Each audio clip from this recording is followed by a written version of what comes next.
Buenas tardes a todos. Bienvenidos al ciclo Encuentros Literarios de la Biblioteca Gabriel Miró. En esta tarde de 31 de octubre del año 2013, víspera de la festividad de Todos los Santos y de Halloween, tenemos el placer de contar con Rebecca Van Winter y también tenemos la suerte de estar aquí en el Centro Camón, especializado en nuevas tecnologías. Ambos centros, la Biblioteca Gabriel Miró y el Centro Camón, son centros de obra social de Caja Mediterráneo. Bien, Rebecca Van Winter es una mujer valiente que ha estado ligada durante más de 15 años al ámbito de la empresa y que nos va a explicar con detalle todo lo relativo a su primer libro. Libro que entendemos que es poco convencional y al mismo tiempo muy interesante.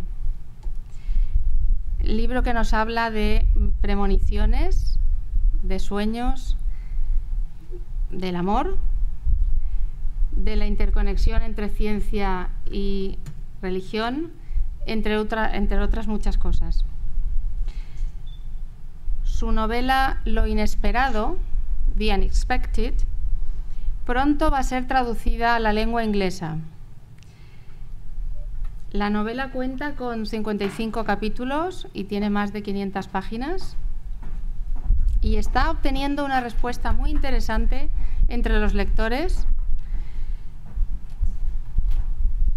Y de esta novela, algunos han dicho que no deja indiferente y que se puede considerar que es algo más que un thriller. Pues a continuación Rebecca nos va a explicar qué le motivó a empezar a escribir, qué argumento tiene su novela y cómo ha conseguido publicarla. Cuando quieras. Vale, muchas gracias. En primer lugar, dar las gracias a ti, al Centro Camón, a ti por ser la responsable de organizar estos encuentros literarios, por conceder una oportunidad a todos los noveles, que no todo el mundo se la concede esa oportunidad. Y bueno, a mis compañeras, ¿no?, que me han precedido, a Cristina, que le toca en mes de septiembre, a Raquel, que le toca en noviembre, y a María José, que creo que le toca en diciembre, ¿no? Gracias a todos los que estáis aquí. Bueno, pues contestando a tu pregunta de los motivos que me llevaron a realizar la novela, yo que como tú bien has dicho, me he dedicado al mundo empresarial durante más de 15 años y que no había escrito nunca, o sea, leer sí era, y soy una devoradora compulsiva, ¿no? ¿Por qué comencé a escribir y a quién se lo debo? Pues son dos respuestas que se unen en la misma. La vida siempre te da sorpresas, ¿no? Y la mía sin duda llegó con la recesión económica. Como a tantas personas en este mundo, pues simplemente perdí mi trabajo, perdí la empresa en la que trabajaba. Yo dirigía a bastante gente, tenía un puesto bastante importante. Y bueno, mi mundo organizado simplemente pues se vino abajo, ¿no? Se derrumbó. Se desmoronó como un castillo de naipes y por más que tú intentes salir de ese túnel tan feo, ¿no? Pues la verdad es que no puedes salir de allí. Más las personas que somos activas o que hemos dirigido a gente, lo que primero buscas es una solución, ¿no? Tú tienes el problema y buscas una solución sin darte cuenta de que esa solución realmente no depende de ti. O sea, todo lo que está pasando en España o todo lo que está pasando en el mundo en general, la crisis que tenemos, no depende de ti, ¿no? Pero tú luchas contra eso, inconscientemente luchas contra eso. Entonces simplemente mi mundo se desmoronó, entré en una depresión bastante grande y bueno, gracias a mi marido, a Romualdo, y a mis dos hijos, que un buen día me zarandearon y me dijeron, oye, espabila, ¿no? Y de esto tienes que salir. Pero bueno, sales, sí, pero como un autómata, la verdad. Porque, vuelvo a insistir, no quieres adaptarte a la nueva situación, ¿no? Y quieres pues un poco dominar y decir, bueno, pues voy con ella, ¿no? Entonces, Romualdo un día sí que me dijo, oye, ¿por qué no, como tienes tantas horas, pues, ¿por qué no escribes, ¿no? Ya que te gusta tanto la lectura, pues ponte a escribir.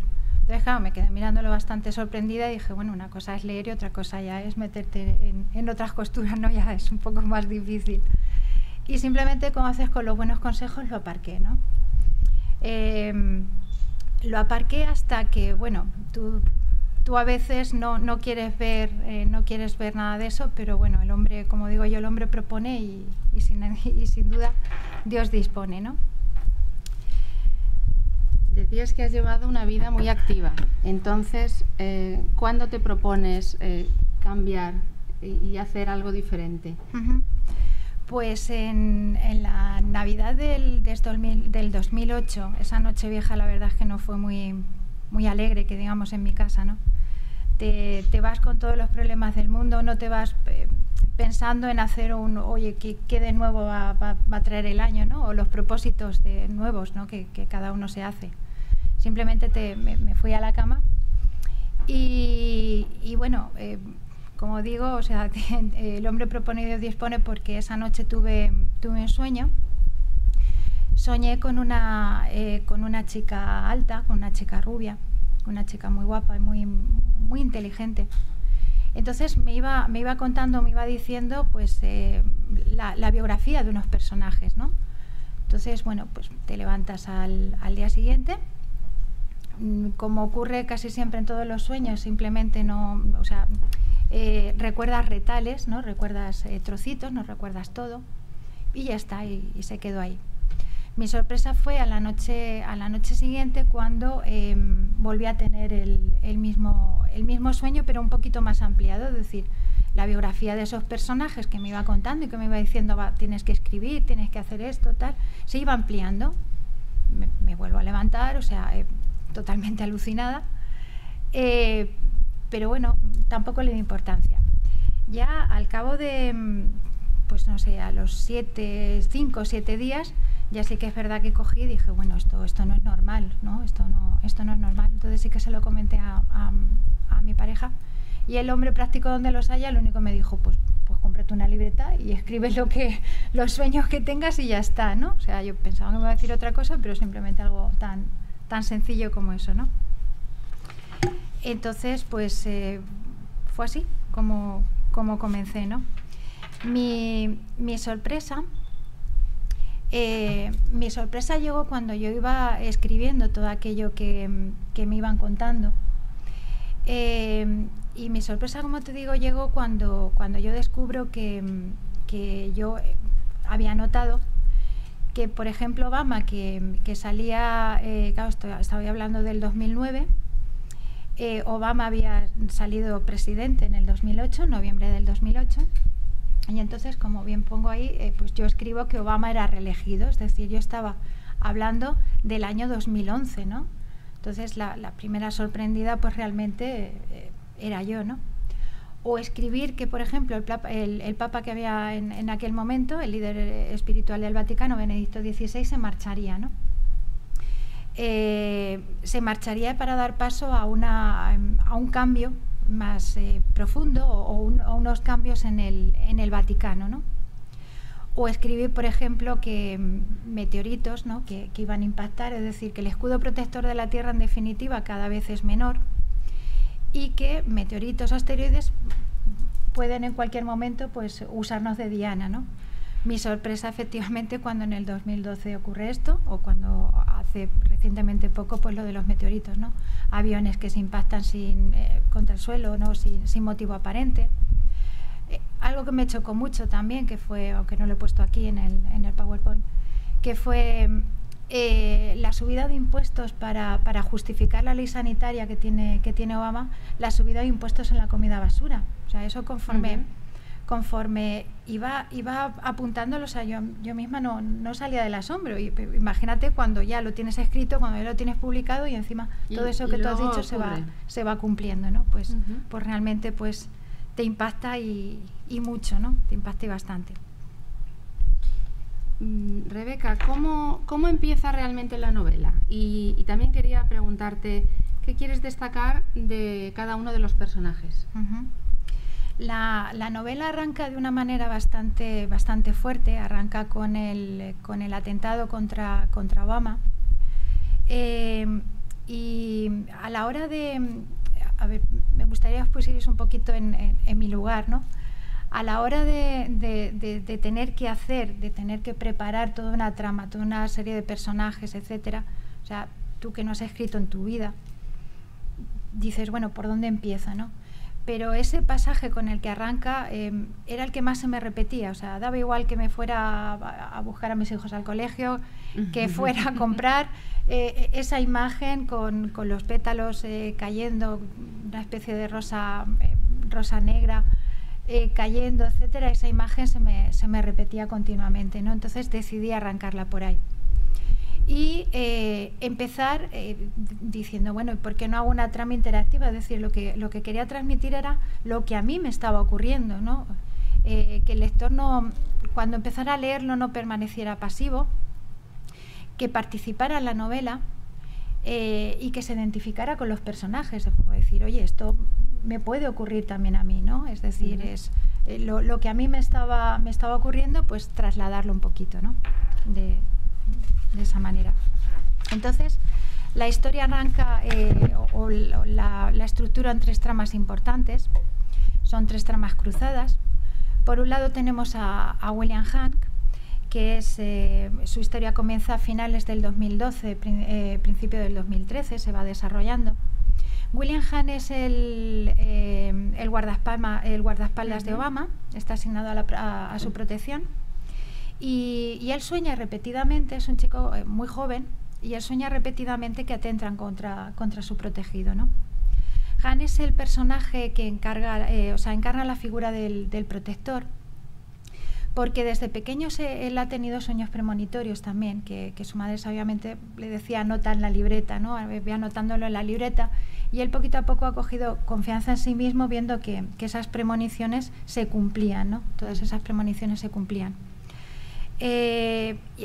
Debido a eso, él, que es muy constante, es una persona muy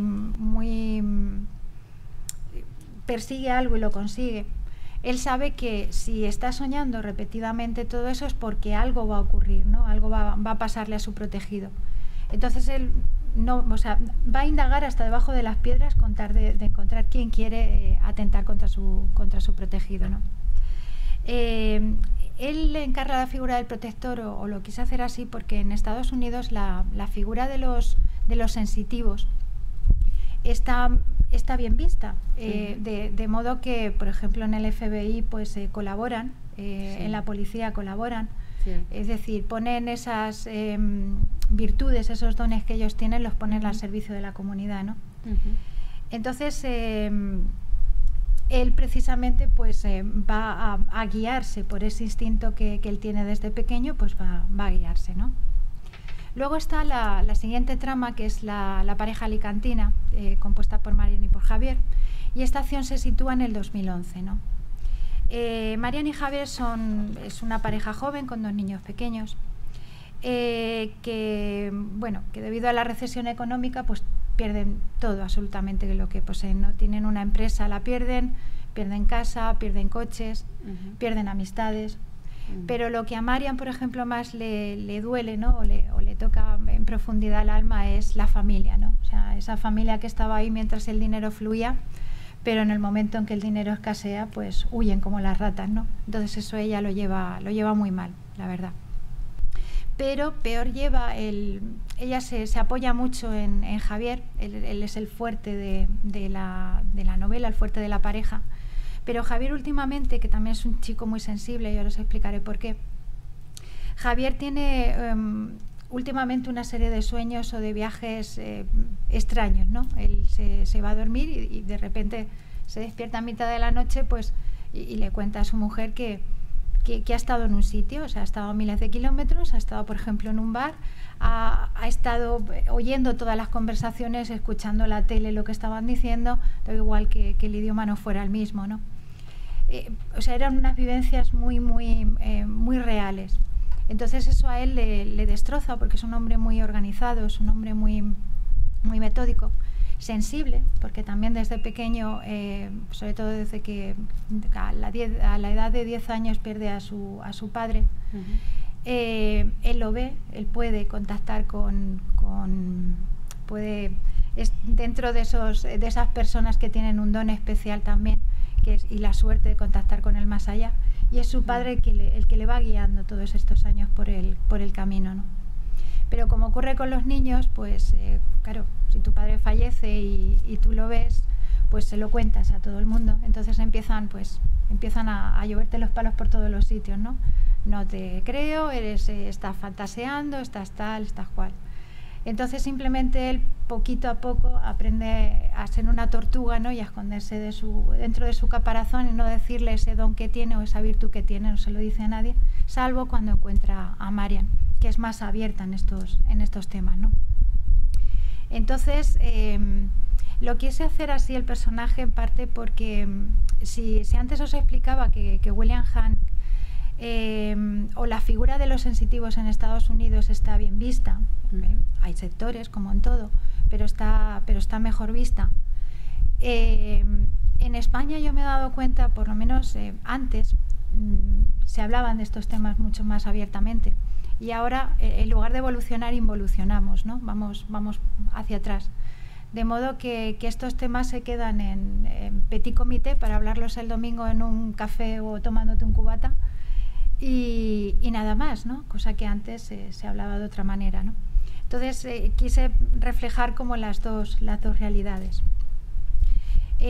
Aquí, si me permites, hago un paréntesis, porque yo pienso que es la primera vez que el lector se enfrenta realmente con la novela y dice, bueno, o sea, son dos temporalidades distintas. Estoy diciendo que una arranca en el 2011 y otra es en el 2012-13, y son dos espacios distintos. Una trama transcurre en Estados Unidos y otra transcurre en España, ¿no? Sí, entonces, dos realidades muy distintas. Exacto. Entonces el lector lo primero que se pregunta es, bueno, ¿y esto cómo se va a unir, ¿no? ¿Cómo se une esto, ¿no? Pues bien, se une con una figura muy carismática. Con una figura que, perdona que te interrumpa, que entra en juego de forma rompedora, diría yo. Sí, bastante. De forma rompedora, y que es uno de los personajes principales, ¿verdad? Que se llama Yaiza. Es un personaje muy potente, es un personaje que te enamoras sí o sí de él. Es la figura principal de la novela, y es la que va a unirte esas dos temporalidades que digo, es la que te lo va a unir, ¿no? Y hay días, perdón. Dime. Dime. Quería preguntarte, Rebeca, ¿tú dirías que Yaiza, no sé si me estoy adelantando, puede considerarse una vidente?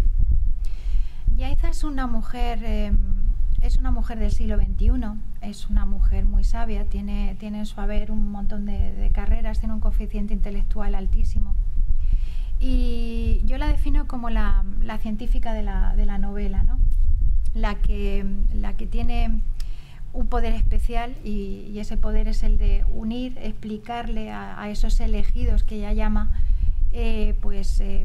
todo lo que les está ocurriendo, ¿no? Pero sobre todo, o sea, ella ha sido preparada desde que era pequeña a llevar un camino, a presentarnos o más bien a reinterpretar el pasado, llevándonos a un presente distinto al que nos han explicado y con una visión de futuro. ¿Por qué lo digo? Porque a lo largo de la novela se va a ver bastante las interpretaciones o los dogmas o la educación que nos implantan, ¿no? Sí o sí, por obligación, ¿no? Esto es así, da igual que, bueno, se habla mucho de la teoría darwinista, se habla Da igual que a lo mejor los conocimientos conforme vamos avanzando no sean reales y eso no se sustente, ¿no? Pero eso es lo que tienes que aprender sí o sí, ¿no? Entonces ella va a poner todo ese mundo, va a ponerlo patas arriba, ¿no? Pero ella sobre todo, me gustaría hacer hincapié en que posee algo que también he detectado que últimamente nos falta, ¿no? Y es la empatía. Ella tiene una empatía brutal, tiene un vínculo muy fuerte, es decir, siente el disfrute ajeno, lo comparte, pero siente también el dolor, ¿no? Entonces, pocas personas hay así, ¿no? Con esa empatía tan agudizada. Entonces, Rebeca, disculpa, ¿tú entiendes que Yaiza es como un elemento aglutinador en la novela y que gracias a ella se entiende la conexión entre esas dos realidades diferentes que antes comentabas, que son las de la familia de Javier y Marian y las de la gente Hank, con sus dones. Exacto, con sus dones, sus sensibilidades respectivas. En este caso las de Hank y las de Javier. Correcto. Ella lo que, o llega un momento, como tú bien has dicho antes, si es una vidente o tal, pero llega un momento más o menos a 12, 13 capítulos en los que, claro, te cuenta tantas cosas de una persona cuando no te conoce que realmente te sorprende, ¿no?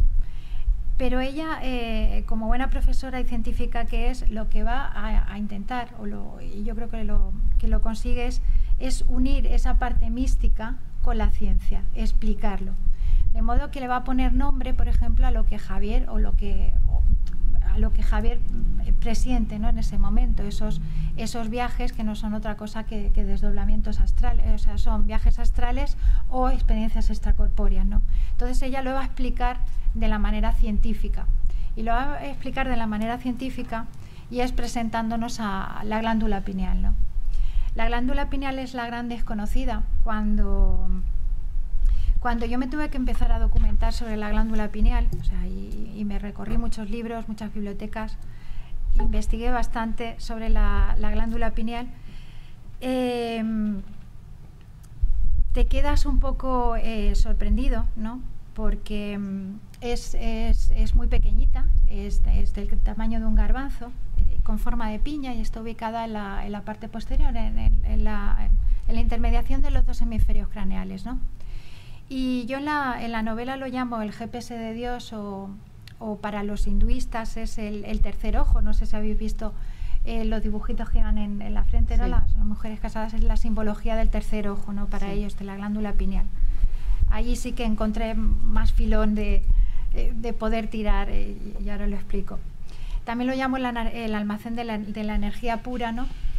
Y la glándula pineal es activada, cuando está activada, en los elegidos, en aquellas personas que tienen la facultad de poseer ese don con una capacitación ya alta de ella. Lo que notan es como un motor, ¿no? Como un motorcito cuando arranca. Normalmente a ti te duele la cabeza y tú notas o pinchazos o notas tal, ¿no? Cuando la glándula pineal se activa, de todos los comentarios que yo estuve indagando, es como el arranque de un motor, y es porque la sustancia que activa una sustancia que se llama DMT, que es lo que en el hinduismo lo llaman la puerta o la entrada a la cuarta dimensión, ¿no?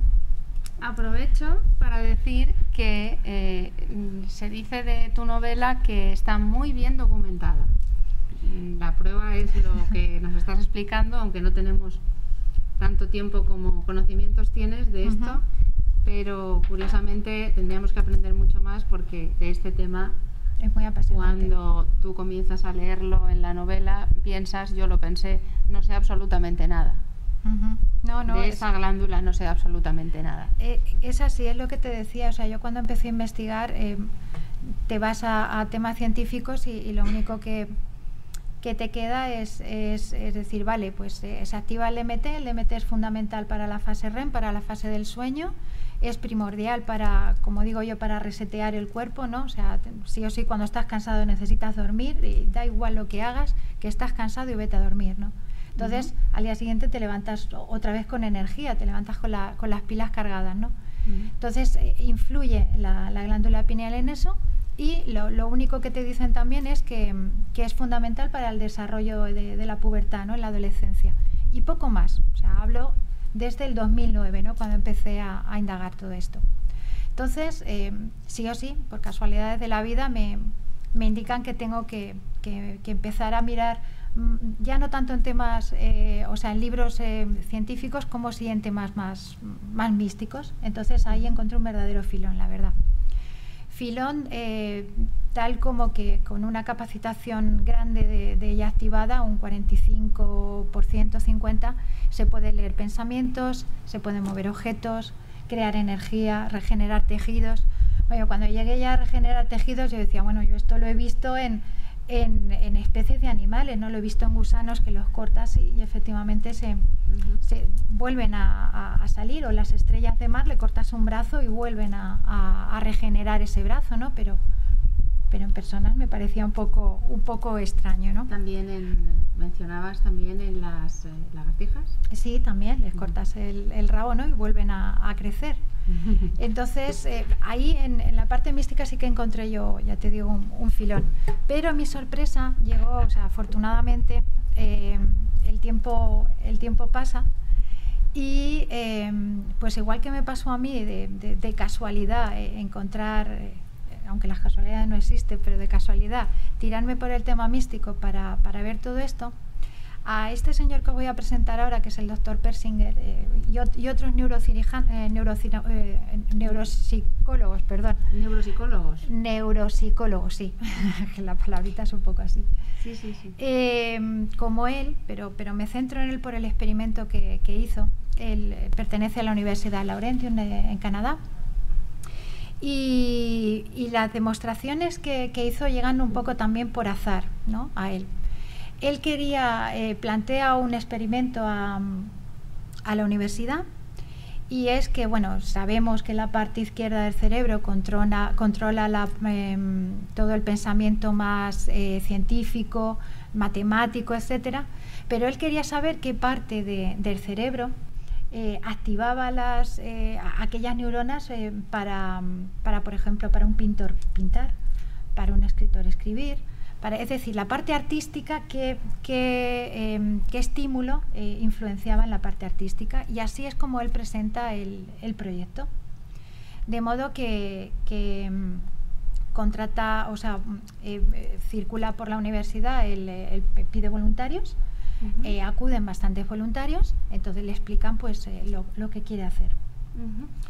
Disculpa un segundo, porque para los que no hayan leído la novela, lo que comentas es que este neuropsicólogo lo que hizo fue realizar un experimento científico en su universidad, y ahora nos vas a explicar cómo lo hizo, ¿no? Sí. Entonces él, con todos estos voluntarios, los pone en la camilla, le coloca un casco, bueno, aquí se ve la mitad, conecta, conectado, ¿no? Y todos los profesores, etcétera, o los que participan en el proyecto, estaban en otra habitación contigua. Entonces él empieza a estresar la glándula pineal artificialmente, ¿no? Con ondas electromagnéticas, para dar con la clave o ver todo, o sea, ese comportamiento de las neuronas. Entonces él descubre que nuestras neuronas convierten esas ondas electromagnéticas, esos estímulos, los convierten. Es decir, el estrés artificialmente, nuestra neurona convierte la onda electromagnética en un estímulo. Un estímulo que influye en el comportamiento. ¿De qué manera? Pues la manera con la que él se topa, con la que él se encuentra, no es la que esperaba, sino que en el 98% de los casos los voluntarios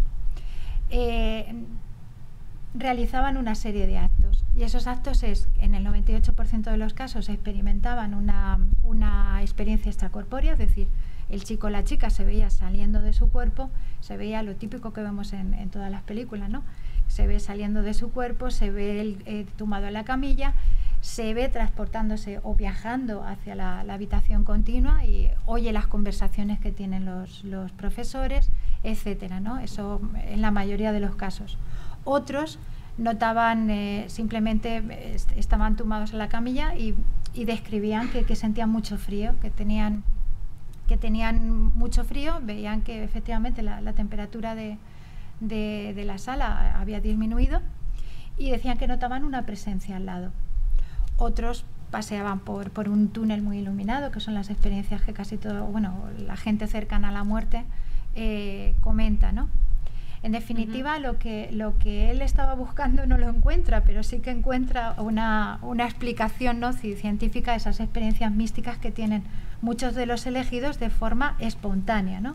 Entonces él demuestra que gracias a estresar la glándula artificialmente se puede conseguir esa puerta o pasar esa puerta o esa cuarta dimensión, ¿no?, que muchos mundo llaman. De sensaciones nuevas y de experiencias nuevas. Totalmente.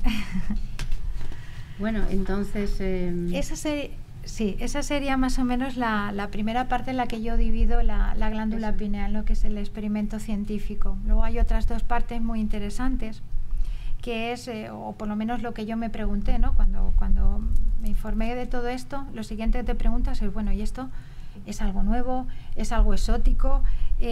¿Nos lo han enseñado? ¿No nos lo han mostrado? O sea, algo así no puede pasar desapercibido, ¿no? Entonces resulta que sí, que a lo largo de todos estos años nos llevan contando el manejo y la función de la glándula pineal, pero de una manera muy sutil. Vamos a dejarlo ahí, ¿no? La manera muy sutil para mí es en forma de literatura o en forma de películas. Para comprender esto que voy a explicar ahora tenemos que remontarnos un poquito más atrás en el tiempo, ¿no? Tenemos que llegar hasta el final de la Segunda Guerra Mundial, hasta el año 47-50, con el mandato de Truman. Y Truman lo que hace es que se crean en septiembre del 47, se crean varios órganos administrativos, vamos a llamarlo ahí.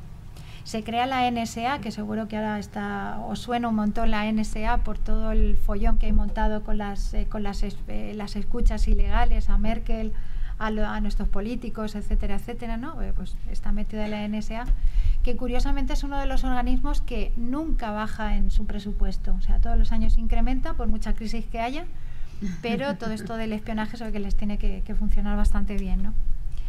Se crea la NSA, como digo, bajo el mandato de Truman.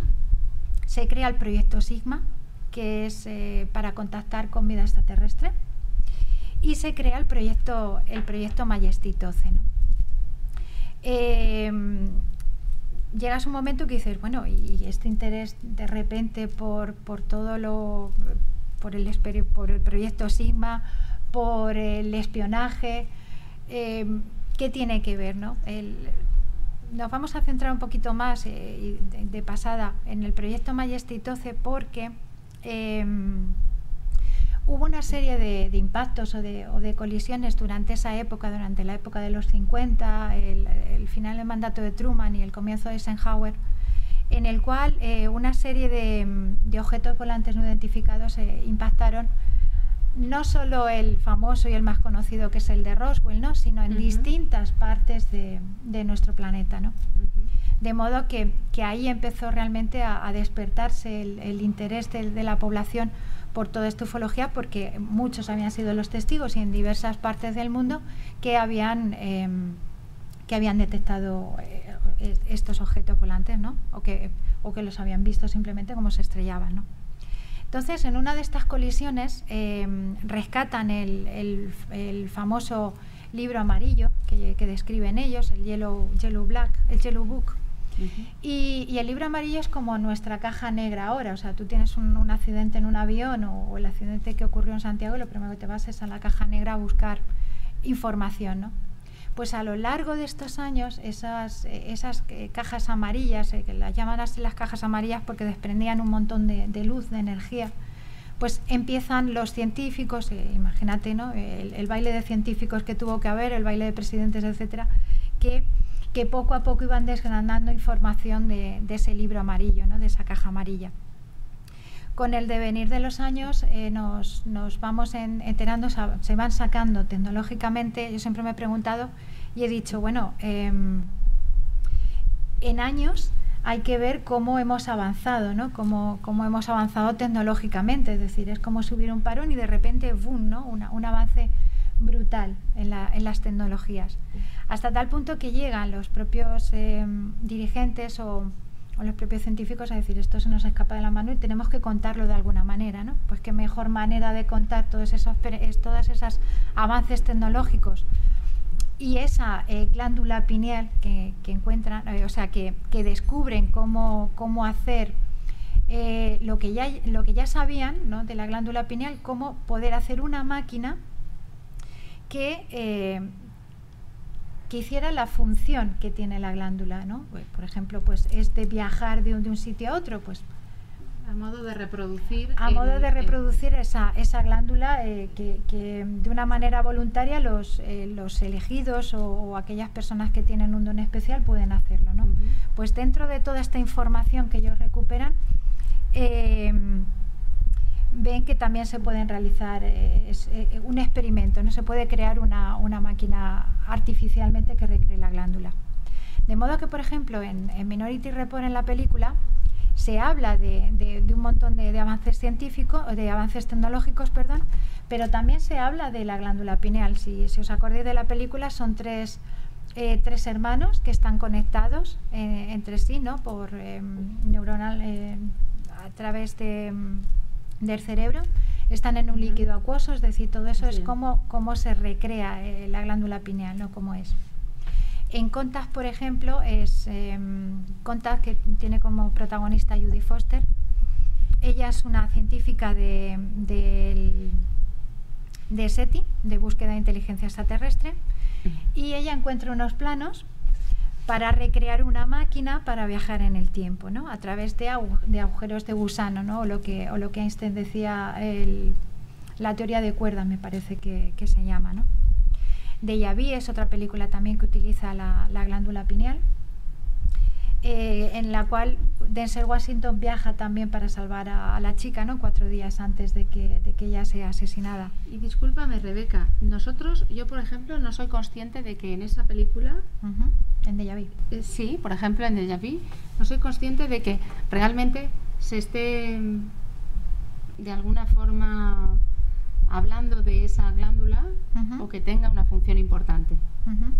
La función o lo que te refleja en Déjà Vu es, te explica de una manera muy light, de una manera muy ligera, la creación de esa máquina, ¿no?, que esa máquina es la que emula, la que recrea la glándula pineal, ¿no? O sea, si tú o tienes la suerte de tener la glándula activada, puedes hacer esos viajes extracorpóreos, los puedes hacer, esos viajes astrales, de una manera totalmente artificial. Gracias a todos estos descubrimientos que yo te digo, se consigue recrear y hacer una máquina en el tiempo que se llama el Looking Glass, con la cual recrea esos viajes, ¿no? Es lo que está planteándote la película de Déjà Vu. Mincy, por ejemplo, es otro publi-reportaje, es una película muy bonita, en la cual 2 hermanos, una niña y un niño, encuentran también un montón de piezas dispersas. El niño las junta todas y crea como una especie de libro que amplía sus conocimientos. La niña tiene poderes telepáticos y el niño pues empieza a crear cosas, ¿no? Es muy interesante también, te explica un poco más en profundidad todo el tema científico, ¿no? Los X-Men, quitándole toda la parafernalia que la envuelve de los hombres distintos, etcétera. También hay un momento en el cual Xavier se conecta telepáticamente con los elegidos, ¿no? Y así podríamos decir un montón de películas, ¿no? Y bueno, llegamos al tercer y último apartado que yo divido, que es o que Yaiza más bien divide, ¿no?, que es la unión de la ciencia y la religión. Si os dijera que todas las religiones del mundo saben de su existencia y que la glándula pineal es el nexo de unión que tienen todas las religiones, que tienen más cosas que las une que no que las separa, pues la verdad es que no sé si os quedaríais tan impactantes como, o sea, tan impactados como yo sí que me quedé, ¿no? De modo que dicen que una imagen vale más que 1000 palabras y, por ejemplo, en la imagen que tenéis de una glándula pineal, la escultura, es una escultura enorme que hay en la Plaza del Vaticano, ¿no? Elegida precisamente a la sabiduría, ¿no? que es la glándula pineal. O el cetro que porta el Papa, sí. Bueno, lo que está señalado en el circulito es también la alegoría a la glándula pineal, al conocimiento. Los sumerios también nos hablaban ya de la glándula pineal. Si te vas al otro extremo del globo, tienes, creo que esta es la diosa Kala, me parece. Entonces, el moño simula también la glándula pineal. Es verdad, sí. Y bueno, y la pinturita que os he dicho que es el tercer ojo, ¿no? El ojo que todo lo ve, ¿no? Entonces, llegado a este punto, Yaiza no solo es la científica que nos va a ir explicando todo esto de una manera, bueno, esto, el genoma humano, va a explicar una serie de cosas, una serie de conexiones muy, muy interesantes, ¿no? Ella, sin duda, es la adalid o la abanderada de un cambio social, ¿no? que también todos estamos pidiendo a gritos, ¿no? Un cambio social donde se premie el esfuerzo, donde se premien los principios, los valores, ¿no? Que el dar más que el recibir, que pienso que últimamente falla bastante, ¿no? en la sociedad, todos esos valores, ¿no? Los estamos perdiendo y todo el mundo queremos que vuelvan, ¿no? Ella, en definitiva, nos va a enseñar una nueva conciencia social y una nueva conciencia social o sea, no que sea de boca, ¿no? Sino de hechos. De modo que se va a basar en 3 puntos básicos, que es la igualdad de razas, que llegado a este momento dices, bueno, pues a lo mejor sí, depende. En nuestro mundo civilizado todavía creo que nos falta mucho para conseguir esa igualdad de razas, ¿no? La igualdad de sexos, repito lo mismo, a lo mejor en un mundo civilizado todavía nos falta camino por andar. Pero, por ejemplo, en el mundo musulmán, con todos los respetos del mundo, me parece que el camino es arduo todavía para que esa igualdad de sexos sea así, no sea real, sí. Sino que se lo pregunten a la niña esta Malali, me parece que se llama, ¿no? Que la tirotearon simplemente por defender la educación en la mujer, ¿no? O con sí. Lo que nos desayunamos hace poco, ¿no? Que era lo que nada más y nada menos que en Arabia Saudí se decía, que la mujer no podía conducir porque afectaba al órgano reproductor, ¿no? O sea, te echan las manos en la cabeza desde aquí, pero bueno, creo que falta un camino bastante largo por recorrer en ese punto, ¿no? Y el último, que para Yaiza, y creo que para todos es importante, es la unión de la ciencia y religión. Es decir, hay más cosas que unen que no que desunen, ¿no? En religión parece ser que con la figura del Papa Francisco pues nos va a entrar un soplo fresco, ¿no? O va a cambiar el pabellón algo, o el ambiente algo enrarecido que hay en el Vaticano, ¿no? Veremos a ver si eso es así, ¿no? En definitiva, Yaiza nos surge para tener o para que nos den una necesidad, nos den contestación a una necesidad de respuestas, ¿no? Que pienso que todos nos hacemos, ¿no? en un momento dado de nuestra vida, necesidad de respuestas. Yaiza, en definitiva, lo que quiere es que nuestras neuronas no se duerman, ¿no? Que pensemos, que analicemos. Hay una frase muy bonita de ella que dice: hombres y mujeres debemos elegir nuestro destino y escoger claramente entre la luz o la oscuridad, ¿no? Escogiendo por luz o oscuridad sabiduría o ignorancia, ¿no? Cuanto más ignorante sea la población, más fácil de manejarlo, ¿no? Eso decía el Marqués de Sade, ¿no? En definitiva, es una mujer, Yaiza, es un personaje, una mujer divina, vamos a llamarlo así, carismática y muy especial, muy, muy especial. Entonces, Rebeca, por resumir de alguna forma lo que has dicho, es ella la que deja el mensaje positivo y esperanzador de la novela, sin duda, en manos de todos nosotros para que lo interpretemos como nosotros decidamos. Sin duda, ella va a unir ese convenir de la gente, de los hombres, ¿no? durante años o durante siglos en distanciar, ¿no? Divide y vencerás, ¿no? Ella va a unir todo eso, nos va a presentar una sociedad distinta. Es un personaje muy especial, muy carismático, muy divino, como te digo. Entonces, a modo de nexo de unión, ella es la que deja la novela, digamos, pendiente de nuestra interpretación final, diríamos. Te replanteas muchas cosas. Pienso que cuando lees en profundidad es para leértelo en profundidad y con calma. Te llega su mensaje, vamos, claro, está mal que yo lo diga, ¿no?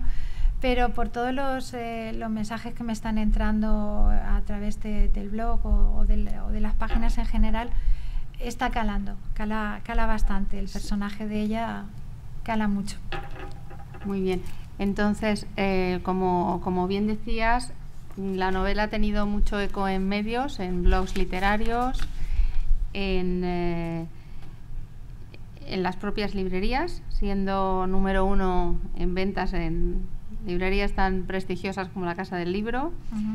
Ha tenido mucho eco en revistas de interés como por ejemplo Pandora Magazine y Año Cero, y se ha posicionado también de forma destacada en Amazon. Y bueno, pues entre otras ese ha sido el eco de la novela.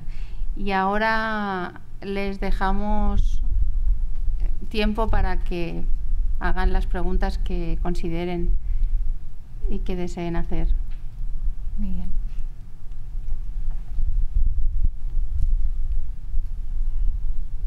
No sé, si queréis decir algo. El libro lo tenemos aquí, lo voy a enseñar. Bueno, tú también lo tienes ahí delante. Y efectivamente, como tú bien dices, hay que leerlo con calma. Primero por lo extenso del libro. Aquí tengo yo mis anotaciones, mis papelitos. Sí, lo que pasa es que son capítulos muy cortitos y se lee muy bien enseguida, porque son capítulos muy cortos. De hecho, parece un libro muy vivo, porque yo ya había existido otra y para mí ha parecido totalmente nueva esta. Muchas gracias. Parece que va reconstruyéndose y... Sí, porque a medida que lo vas que lo haces, o sea, ya no solo por todo el tema de premoniciones que te he hablado, ¿no? o que tuve que ir haciendo, sino que afortunadamente el tiempo pasa y donde había poca información cada vez hay más, ¿no? Como el caso del doctor Persinger, que a mí, por ejemplo, como tú bien dices, en la otra presentación no lo puse porque sale ahora. O sea, mira que el experimento creo que ese hombre lo hizo alrededor del año 2000, 2002 aproximadamente. Pero claro, parece ser que todo esto tienes que demostrarlo mucho, ¿no? Muchísimo, para que se fijen, ¿no? Para que se fijen en ti, para que esa conexión, ese algo tan natural, o sea, porque yo lo considero natural, lo que a unos afortunados les pueda pasar, ¿no? Les pueda ocurrir. Entonces, afortunadamente cada vez hay más científicos que unen lo místico y la ciencia, ¿no? Es lo bonito. Tenías el libro y tienes que entrar directamente al blog. También, también. Afortunadamente están, bueno, es lo que ha indicado ella, no a raíz del blog, además tiene muy poquito, o sea, tiene 3 meses de vida nada más, pero una aceptación muy buena, porque sí que es verdad que periódicos me están pidiendo los artículos, porque claro, el libro da mucho juego para ir ampliando, ¿no? Ir posicionando, ir ampliando. Pues ahora me he dedicado 3 capítulos a desarrollar más la glándula pineal. Tienes de todo, o sea, tienes la teoría darwinista rebatida o no. Tienes el proyecto Fuente de Vida, que es un proyecto que llevaban los nazis, que también doy pinceladas en el libro, que es muy interesante y que será uno de los siguientes artículos a desarrollar, de esos experimentos genéticos que hacían y que buscaban. Tienes conexión con la civilización primigenia, que todo el mundo la busca, ¿no? Que la civilización, o una de las civilizaciones estuvo aquí, sacas muchas cosas, da mucho juego, la verdad es que sí. Para el verano, y ahora sigue la cosa, Muy bien, eso está bien. A mí lo que me ocurrió es que al leerlo me planteaba leerlo en lugar de consecutivamente un capítulo tras otro, leer todos aquellos capítulos que tenían que ver con la familia, con la pareja, que son los protagonistas, con Marian y Javier, y luego, no sé si eso era correcto, si estaba previsto así, y después leer todos aquellos capítulos que tenían que ver con lo que tiene lugar, todos los hechos que se narran, que tienen lugar en Estados Unidos, el agente Hank, el desarrollo del atentado contra Obama, etcétera. Entonces, parece que pueden ser 2 novelas en una o incluso 3, porque cuando ya interviene el personaje de Yaiza, entonces ya tenemos una posible tercera novela que está interconectada con las demás. En fin, fue una impresión que tuve yo personalmente. Sí, por eso te decía, ¿no?, en la exposición lo del libro interactivo, ¿no? Porque llega un momento en que efectivamente son 3 historias que no tienen aparentemente conexión, pero luego ella une, o sea, y además se une de la manera totalmente más insospechada, ¿no? Más inesperada. Incluso ella no te puedes esperar quién es, ¿no? O sea, vas dando pinceladas de quién es Yaiza hasta que al final de la novela te quedas bastante impactado, ¿no? Eso los mensajes que me están llegando, ¿no? Cada vez más. Sí, los mensajes de los lectores, ¿verdad? He leído yo algunos en los blogs y todos son positivos y al mismo tiempo les sorprende el libro, les sorprende positivamente, pero que es un denominador común al parecer, ¿no? Sí. Que se han quedado sorprendidos y que, bueno, pues que querían, que una vez que empiezan a leerlo querían continuar leyendo, lo cual indica siempre que el libro es interesante. Si tienes ansias por aprender, si no te conformas con lo estándar o con lo que te dicen, sin duda. O sea, tienes mucho juego, ¿no? Es un abanico muy amplio que te replanteas todas las preguntas que nos hemos hecho desde pequeñitos y tal, te las replanteas de nuevo. Sí, adelante. Yo me dedico a ciencias, trabajo en laboratorio y lo de la mística más o menos lo veo claro. El libro no lo he leído tampoco, pero lo que no veo la forma de casar ciencia y religión. No sé eso, dar una explicación o algo, no sé, ¿bajo qué punto de vista?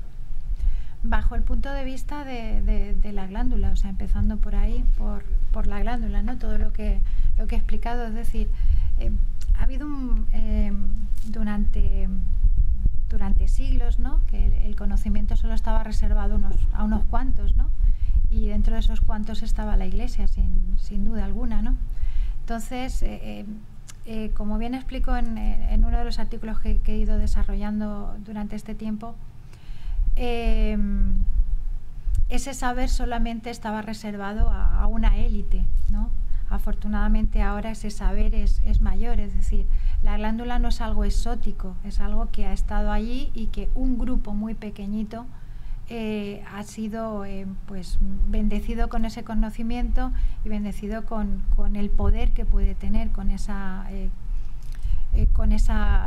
conexión, ¿no? Mira, hace poco, la semana pasada fueron los premios Príncipe de Asturias y a la Max Planck, por ejemplo, que es un instituto alemán, le han concedido el galardón, el premio Príncipe de Asturias, precisamente por encontrar el vector que da paso a regeneración sí o regeneración no, ¿no? En las células, ¿no? Que te lleva a su vez a la glándula pineal, ¿no? Entonces, la unión de esa religión y de la ciencia precisamente va encaminada por ahí, es decir, porque todas las religiones del mundo tienen más cosas que unen que separan, ¿no? Entonces simplemente ha estado reservado, como te he dicho, al poder de unos cuantos, ¿no? Pero vamos, esto se sabía, el poder en la filosofía hindú, el Mahabharata, por ejemplo, es un libro muy muy rico, que si no solamente te lo lees como leyenda, te explica infinidad de cosas, ¿no? Te reestructura la historia, en definitiva te la reestructura de otra manera, te la organiza de otra manera. Pues Rebeca, el libro ya está catalogado en la biblioteca, lo vamos a tener en un lugar preferente. Muchas gracias. Y está catalogado y ahí está a la espera de que los lectores que quieran puedan llevárselo como préstamo, aunque como solo tenemos este, pues verdaderamente necesitarán más. Entonces, muy bien. Pues nada, si no tienen más preguntas, quería agradecerte muchísimo que hayas participado en este encuentro, en el ciclo de encuentros literarios que organizamos en la Biblioteca Gabriel Miró. Les invito a que vengan a cada uno de ellos. Hoy tenemos la suerte de contar aquí también con una de las escritoras noveles estupendas que van a participar en el encuentro del día 19 de diciembre. Y yo creo que están siendo muy interesantes estos encuentros. Hemos tenido ya uno, como decía Rebeca, con Cristina Jimena. Después hemos tenido la suerte de contar con Rebeca. Nos acompañará María José y nos acompañará también otra escritora novel que se llama Raquel López Cascales, que va a hablarnos de un libro de relatos que se titula Amantes Amados. Promete ser también muy interesante. En este caso, incluso nos ha dicho que divertido. Cada una de las escritoras que han participado y están participando en el ciclo están demostrando que son capaces de compaginar trabajo, familia, hacer malabares, hacer maravillas. Sí. Y bueno, pues eso es fantástico. Entonces, pues nada, les agradecemos también que hayan venido y bueno, pues yo creo que gracias, Rebeca merece un fuerte aplauso. Gracias a vosotros. Gracias. Bueno.